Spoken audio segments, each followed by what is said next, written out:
võtame siia vahepeale ühed sellised no suht suavecito, ma ütleks isegi. Okei, härra Tuuringo. Hüüdnimega. Need on siis Dr. Martensi Adrian Loaferid.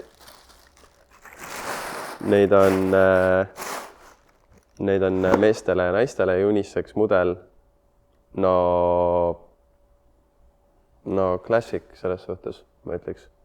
Dr. Martensi klassika, väga pidavad olema ka väga mugavad. Mul ei ole neid.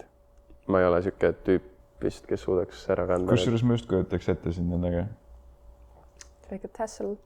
Need rohelised püksid ja need loaferid. No nende roheliste pükstega läheb kõik. Iga suss kokku, ma arvan. Seal pole nagu vahet. No question.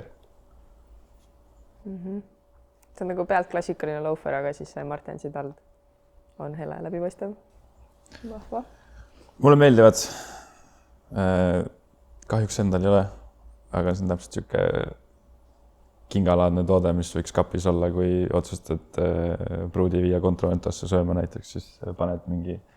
Aga sa pead terve päev olema ka nagu näiteks kuskil nii-öelda kontoris, vaata. Pead tööd tegema ja siis õhtul on ka nagu... Kui eriti tähtsad koosolekud on. Kui eriti tähtsad, Kui see nagu ideede põrgatamise ketsist ei piisa lihtsalt, et on vaja nagu midagi klassimat välja tuua. Sul on hommikul ideede põrgatamine ja lõunal vahetad ära, läheb tõsiseks asi. Valge kolli juhatuse koosolekul. Näiteks.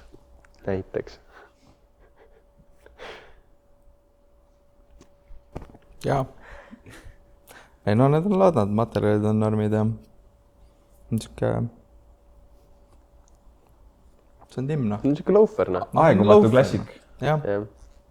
See on ilmselt niisugune, et nagu ostad selle praegu ja sa kannad seda nagu, ma ei tea, nii kaua, kuni siit varvas välja tuleb ja nagu see ei lähe moest ära ja sa saad seda erinevatel üritustel kanda. Kui sul Martensitel hakkab varvas välja tulema, siis pro tipp oleks äkki varba küüned ära lõigata. Muud moodi ma nagu ei näe, et selle...